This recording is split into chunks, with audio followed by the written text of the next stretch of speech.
Friends, welcome to my channel Guidance Aura. अभी मैं आपको बीएड फोर्थ सेमेस्टर में जो एक्शन रिसर्च का प्रैक्टिकल है उसका डेजर्टेशन कैसे लिखना है वह मैं अभी आपको बताने वाली हूँ। इसके पहले के वीडियो में मैंने एक्शन रिसर्च का सिनॉप्सिस कैसे लिखना है वो बताया है।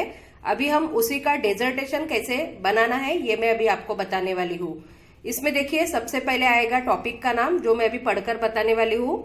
इंदुताई मेमोरियल हायस्कूल तुमसर येथील इयत्ता 5वीच्या विद्यार्थ्यांमध्ये मराठी विषयात रफार, उच्चारण व लेखनात होणाऱ्या चुकांचा शोध घेऊन त्यावरील उपाययोजनांची परिणामकारकता तपासणे। ये जो टॉपिक है ये इसी शेप में आपको लिखना है, बड़ा छोटा छोटा छोटा। इसको उल्टा शंकु बोलते हैं। इसी आकार में आपको टॉपिक का नाम लिखना है। इसके बारे में मैंने सिनॉप्सिस में आपको बहुत डिटेल में बताया है। उसके बाद आएगा जो रिसर्चर है उसका नाम आएगा, संशोधिका का यहाँ पे। उसके बाद आएगा जो उनका गाइड रहेगा, गाइड का नाम यहाँ पे आएगा। उसके बाद अभ्यास केंद्र यानी जो कॉलेज का नाम है, जिस कॉलेज से आप बीएड पढ़ रहे हो उस कॉलेज का नाम यहाँ पे आएगा। और उसके बाद आएगा शैक्षणिक सत्र, जो अब सत्र चालू है उस सत्र का यहाँ पे लिखना है। उसके बाद है लेटर्स, कुछ रहते हैं वो लेटर्स आपको सबसे पहले लगाने हैं। डेजर्टेशन में 4-5 अलग अलग प्रकार के लेटर रहेंगे। उसमें से पहला है ये अग्रेशन पत्र यानी फॉरवर्डिंग लेटर है, जो कि ये जो डेजर्टेशन आपने किया है वो डेजर्टेशन यूनिवर्सिटी को सबमिट करना है। इसलिए इसके लिए आपके जो प्रिंसिपल के साइन से ये लेटर तैयार होता है। ये पहला लेटर रहेगा। उसके बाद है जो आपके गाइड है, गाइड का सर्टिफिकेट रहेगा। वो भी आपने ये डेजर्टेशन कंप्लीट किया इसलिए आपको ये सर्टिफिकेट मिलेगा और नीचे में गाइड की साइन रहने वाली है। उसके बाद है प्रतिज्ञा पत्र यानी डिक्लेरेशन। तो ये जो है प्रतिज्ञा पत्र ये आपके साइन का रहेगा। इसमें आप लिखोगे कि मैंने ये खुद तैयार किया है, पूरा खुद ही अपना डेजर्टेशन मैंने बनाया है। उसके बाद का लेटर है ऋण निर्देश यानी एक्नॉलेजमेंट। इसमें जिस जिसने आपको हेल्प की है, इसमें जिस जिसकी आपको मदद हुई है रिसर्च करते वक्त, उन सबका आपको आभार व्यक्त करना है। इसलिए यहाँ पे ये लेटर एक बनाया गया है ऋण निर्देश का, जिन्होंने आपको हेल्प की है, जैसे प्राचार्य हो गए, टीचर हो गए, बाकी स्टूडेंट्स हो गए, स्कूल हो गई, स्कूल के टीचर्स हो गए, उनका आपको आभार मानना है। और यहाँ लास्ट में आपको यहाँ पे साइन नहीं है, जो रिसर्चर है उसकी साइन भी यहाँ पे रहेगी। इस प्रकार से ये 4-5 लेटर हो गए, वो लिखना कंपलसरी है। उसके बाद है अनुक्रमणिका। ये जो पूरा डेजर्टेशन जो हमने बनाया है उसका इंडेक्स यहाँ पे लिखना है। सबसे पहले वो प्राथमिक विभाग में जो आएगा, जो अभी मैंने आपको लेटर बताया वो 4 लेटर के नाम यहाँ पे आएंगे और इस प्रकार से आपको इंडेक्स तैयार करना है। फिर है संशोधन विषयाची ओळख यानी इंट्रोडक्शन ऑफ द स्टडी, यानी ये पहला प्रकरण है। इसमें टोटल 5 प्रकरण रहने वाले हैं, उसमें से ये पहला प्रकरण है इंट्रोडक्शन का। ये इंट्रोडक्शन के प्रकरण में आपको देखो 1.1, 1.2, 1.3 ऐसे आपको अलग अलग पॉइंट्स दिए गए हैं, जैसे पार्श्वभूमी हो गया, महत्व हो गया, आवश्यकता हो गई, संशोधन समस्या हो गई, पदांच्या कार्यात्मक व्याख्या, संशोधनाची उद्दिष्टे, चले, परिकल्पना, व्याप्ति और परिमर्यादा। ये हो गया प्रकरण पहला यानी फर्स्ट जो चैप्टर है उसमें इतने सारे इंडेक्स पॉइंट्स आने वाले हैं, जो ये 1, 2, 3, 4 ऐसे दिया गया है। 1.1, 1.2। फिर है दूसरा चैप्टर जो है उसका नाम है संबंधित संशोधन साहित्याचा आढावा यानी रिव्यू ऑफ लिटरेचर। इसमें भी है, ये दूसरा चैप्टर है इसलिए 2.1 आएगा, 2.2, 2.3, 2.4 ऐसे आएगा। इसमें भी है प्रस्तावना, पूर्व संशोधन, उसके बाद है संशोधनाचे वेगळेपन यानी यूनिकनेस क्या है इसका, और सारांश। उसके बाद आएगा प्रकरण थर्ड यानी थर्ड चैप्टर आएगा, उसका हेडिंग है संशोधन पद्धति व साधने यानी methodology and tools of research. इसमें भी आपको लिखना है प्रस्तावना, संशोधन पद्धति, जनसंख्या, न्यादर्श, संशोधन साधने, माहिती संकलन और अनुभव। ये तीसरा चैप्टर है इसलिए 3.1, 3.2, 3.3 ऐसे 3 से ये स्टार्ट हो रहा है। फिर है प्रकरण 4 यानी फोर्थ चैप्टर में उसका हेडिंग है संशोधन, माहितीचे विश्लेषण व अर्थ निर्वचन। इसका मतलब है एनालिसिस ऑफ डाटा। अब ये जो फोर्थ प्रकरण है, ये जो चैप्टर है फोर्थ, इसमें जो भी आपने डाटा कलेक्ट किया है उसका आपको एक्सप्लेनेशन यहाँ पे देना है। उसमें भी आएगा प्रस्तावना, संख्याशास्त्रीय तंत्रे, माहितीचे विश्लेषण, माहितीचे अर्थनिर्वचन और सारांश। ये 4th चैप्टर है, इसलिए 4.1, 4.2 इस प्रकार से इसको मार्किंग देनी है। उसके बाद है प्रकरण 5, यह है लास्ट प्रकरण। 5 प्रकरण रहते हैं, 5 चैप्टर्स रहते हैं इसमें। तो ये जो 5वां चैप्टर है ये है निष्कर्ष एवं सिफारशी का। इसमें भी आएगा प्रस्तावना, सारांश, निष्कर्ष, सिफारशी एवं शैक्षणिक उपयोजन।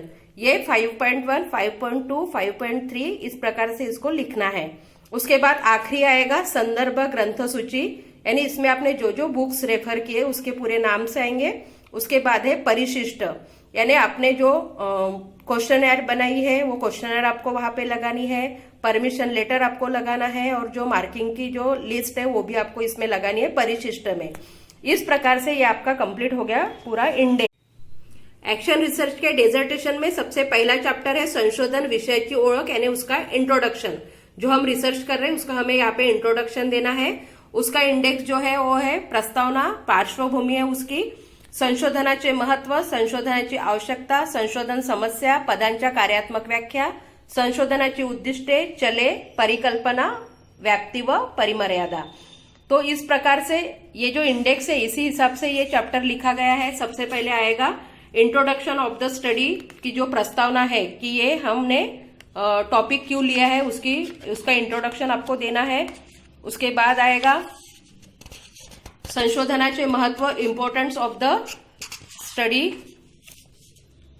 संशोधन का जो महत्व है, इम्पोर्टेंस है, वो आपको देना है 1 पेज। उसके बाद आएगा उसकी क्या आवश्यकता है, नीड ऑफ स्टडी, वो भी आपको 1 पेज लिखना है यहाँ पे। उसके बाद आएगा संशोधन समस्या एंड स्टेटमेंट ऑफ प्रॉब्लम। जो हमने स्टार्टिंग में फ्रंट पेज पे जो प्रॉब्लम लिखा है, जो समस्या ली है, उसी को हमें यहाँ पे लिखना है। और उसके बाद आएगा पदांच्या कार्यात्मक व्याख्या, यानी ऑपरेशनल डेफिनेशन ऑफ टर्म्स, यानी इस टॉपिक में जो जो वर्ड्स आए हैं, मेन जो वर्ड्स आए हैं उसी की यहाँ पे मीनिंग बताना है, डेफिनेशन बतानी है। जैसे यहाँ पे लिखा है कि ये स्कूल का नाम, फिर है तुमसर, इयत्ता 5वी मराठी विषय, रफार लेखन, उपयोजना। इस प्रकार से ये जो पॉइंट्स लिए हैं ये हो गए आपके पदांच्या कार्यात्मक व्याख्या। इसके बारे में आपको यहाँ पे लिखना है कि आपके टॉपिक में इसका क्या मतलब है, उस हिसाब से आपको यहाँ पे इसको एक्सप्लेन करना है सारे पॉइंट्स को।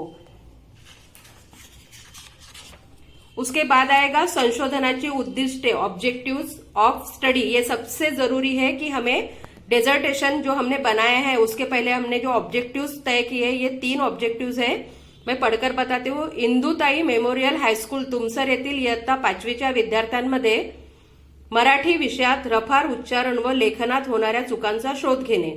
इयत्ता 5वीच्या विद्यार्थ्यांमध्ये रफार लेखन, उच्चारण चुका कमी करण्यासाठी उपक्रम राबविणे।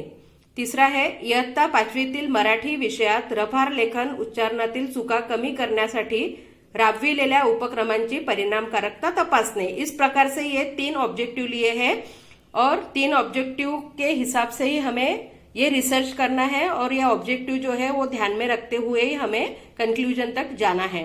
उसके बाद है वेरिएबल्स यानी चले, ये स्वाश्रय और आश्रय रहता है। तो इसमें दिया है कि जो इयत्ता 5वीं के विद्यार्थी वो आश्रय चल है, इस प्रकार से चल लेना है।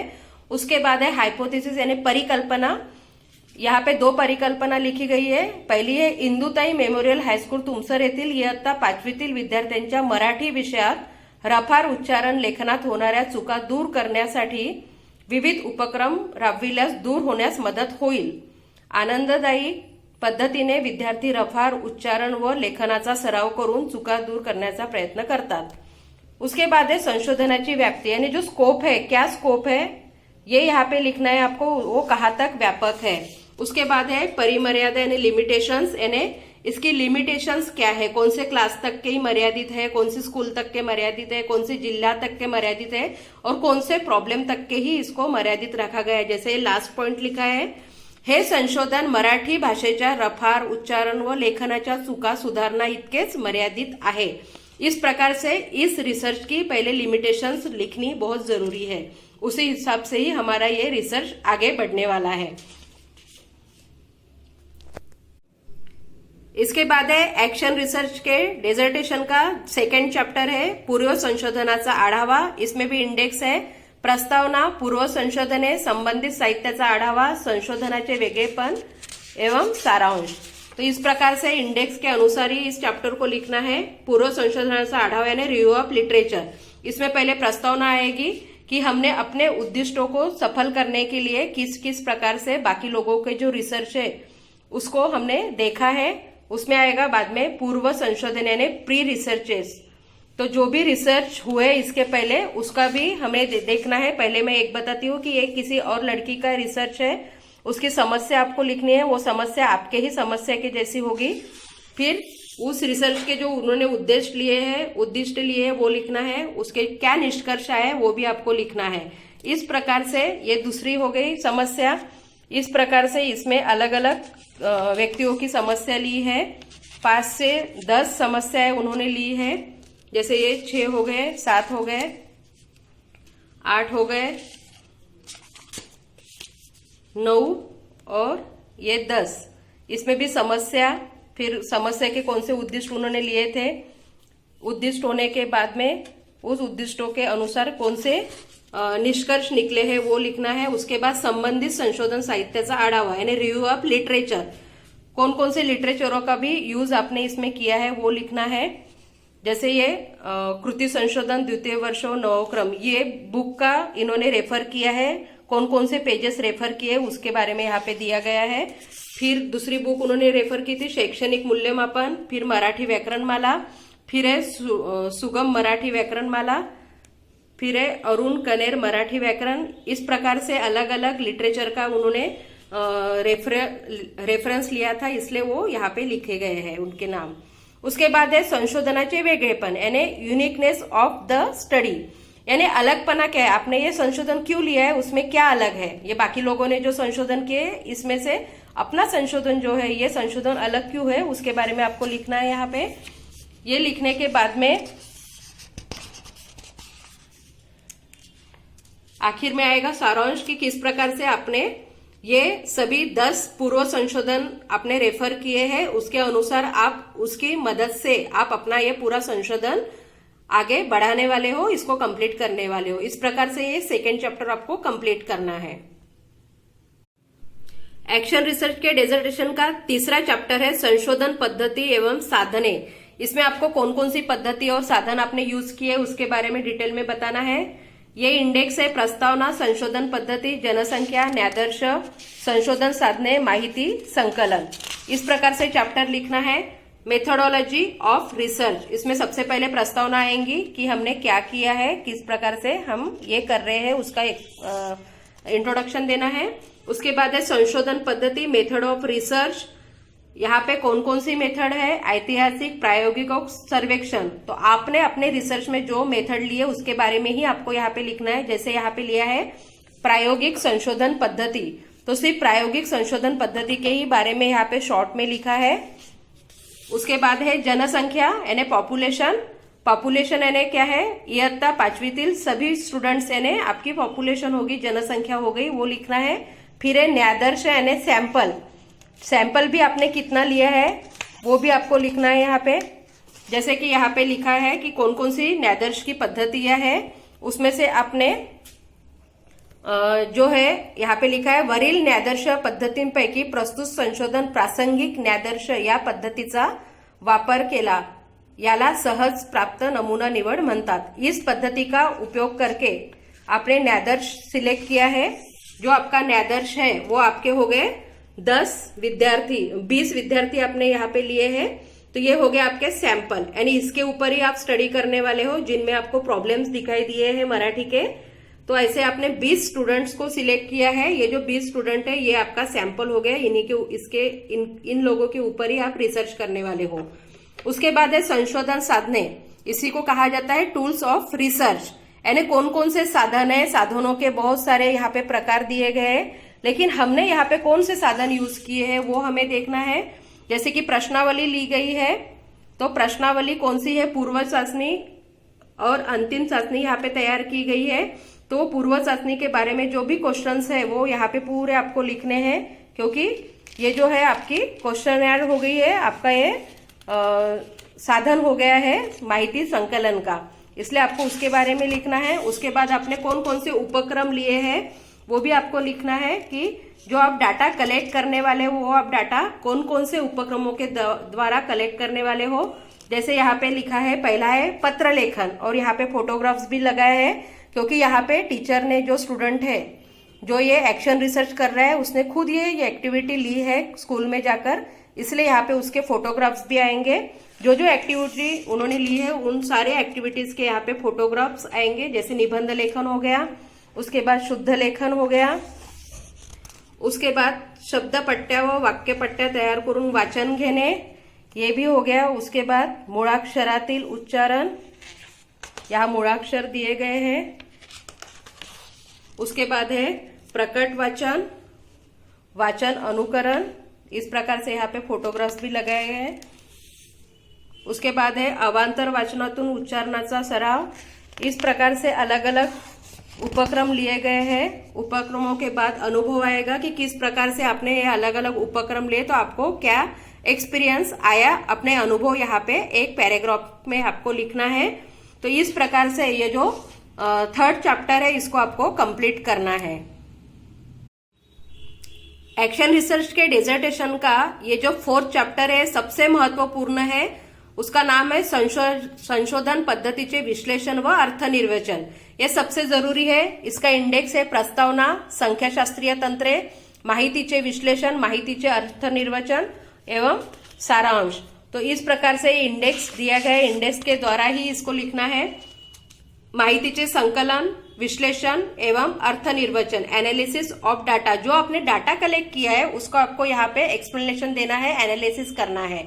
जो भी डाटा आपने ये किया है उसके लिए आपको कौन कौन से संख्या शास्त्रीय तंत्र आप यूज करने वाले हो, स्टैटिस्टिकल टेक्निक, तो यहाँ पे वो लिखना है। यहाँ पे परसेंटेज लिए गए इसलिए परसेंटेज के बारे में दिया गया है कि आप परसेंटेज लेने वाले हो तो उसका सूत्र यहाँ पे दिया गया है।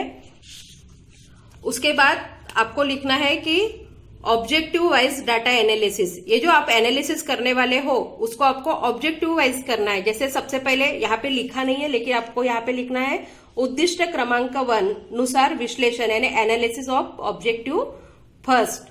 तो यहाँ पे पहला ऑब्जेक्टिव आपको लिखना है, फिर उस ऑब्जेक्टिव का आपको यहाँ पे विश्लेषण देना है कि किस प्रकार से आपने उस ऑब्जेक्टिव के लिए यहाँ पे कार्य किया है।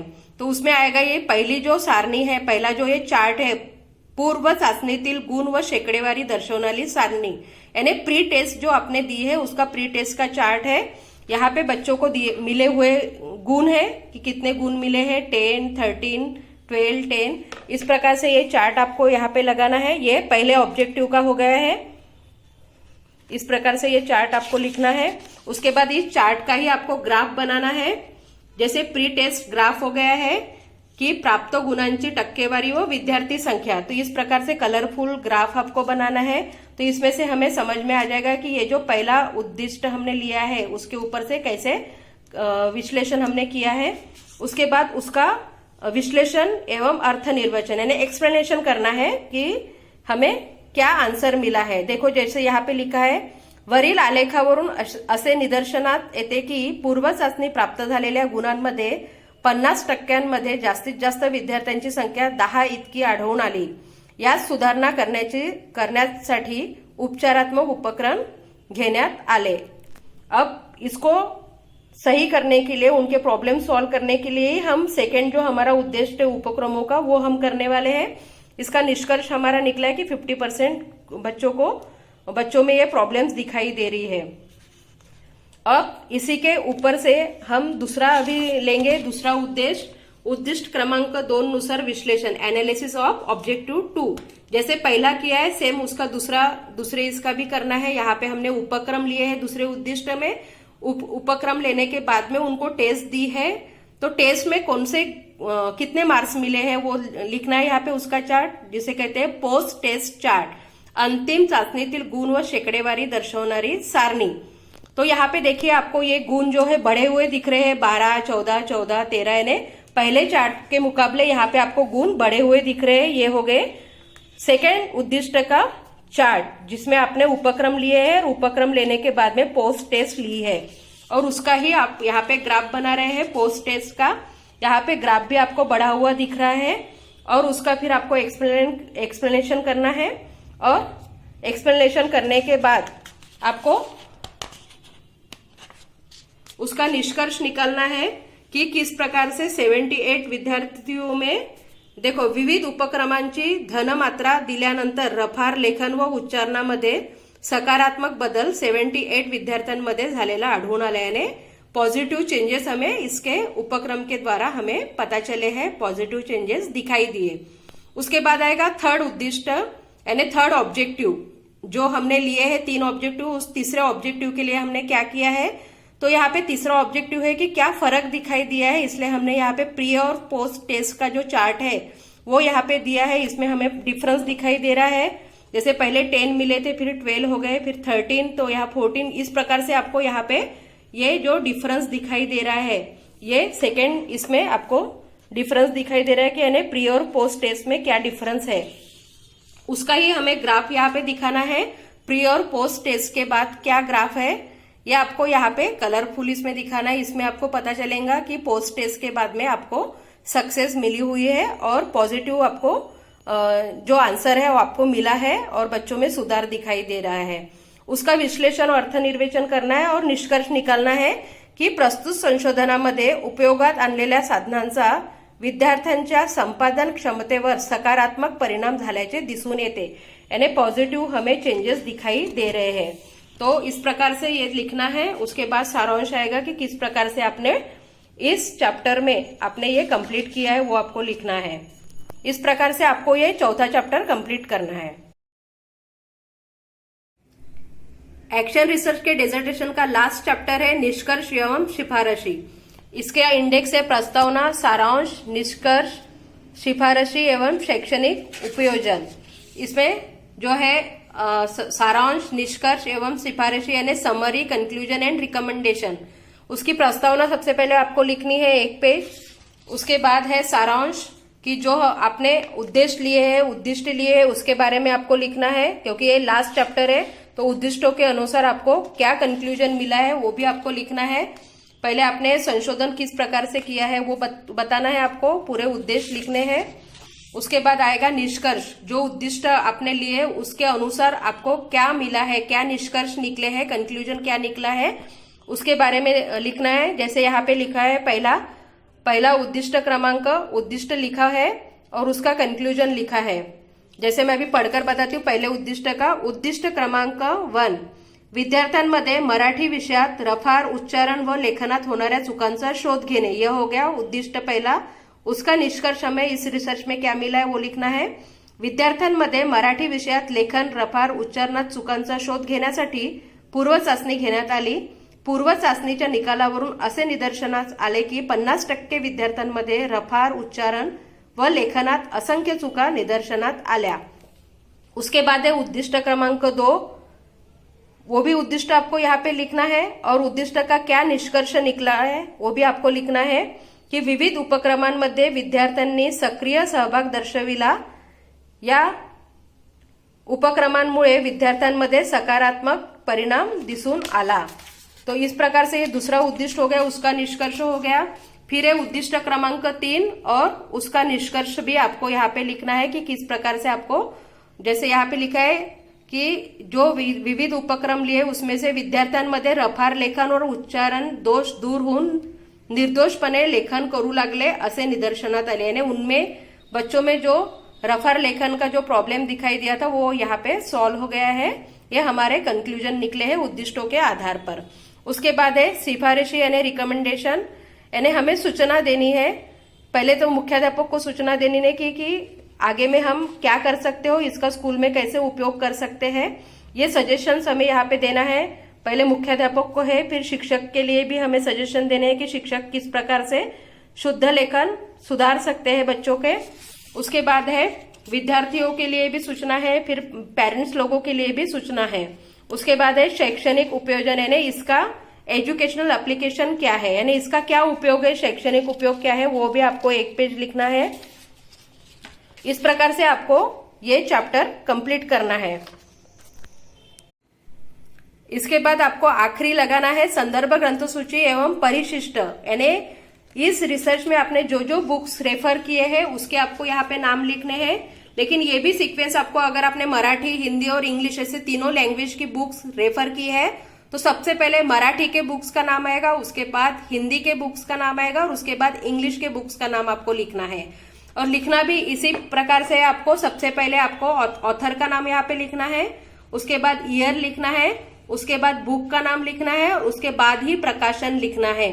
इसी प्रकार से आपको लिखना है और अल्फाबेटिकली आपको इसको लिखना है। पहले मराठी, हिंदी और इंग्लिश जो भी आप ले रहे हो, बुक्स रेफर करने वाले हो, उनके पूरे नाम यहाँ पे आएंगे।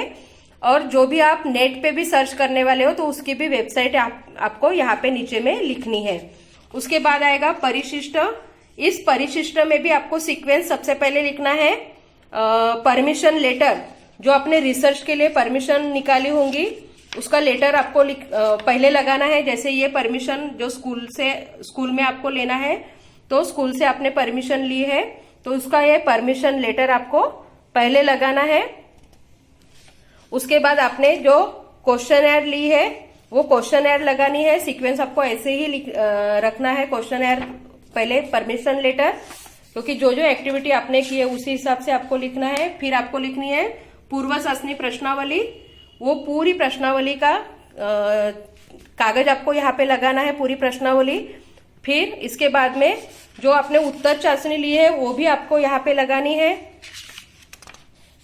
अंतिम चाचनी प्रश्नावली जो ली है उसको भी आपको लगानी है, जो 20 मार्क्स की है ये, तो उसको भी आपको यहाँ पे लगाना है। ये परिशिष्ट है, आपने जो जो ये लिया है, क्वेश्चनएयर ली है, वो आपको यहाँ पे लगानी है। और उसके आधार पर जो आपको मार्किंग मिली है वो मार्किंग आपको यहाँ पे, उसका भी चार्ट आपको यहाँ पे देना है। जैसे यहाँ पे दिया है संशोधनात सहभागी झालेल्या विद्यार्थ्यांची नावे और जो उनको मार्क्स मिले हैं पूर्व चाचनी में मिले हुए, प्री टेस्ट और पोस्ट टेस्ट में जो मार्क्स मिले हैं उसका ये पूरा चार्ट है। बच्चों के पूरे नाम है, जो आपने 20 स्टूडेंट लिए, 20 स्टूडेंट के नाम है, उनको मिले हुए ये मार्किंग है और उसके परसेंटेज है। तो इस प्रकार से आपको ये परिशिष्ट कंप्लीट करना है और इस प्रकार से आपका ये जो डिसर्टेशन है ये यहाँ पे कंप्लीट हो जाएगा। तो आपको इस प्रकार से ये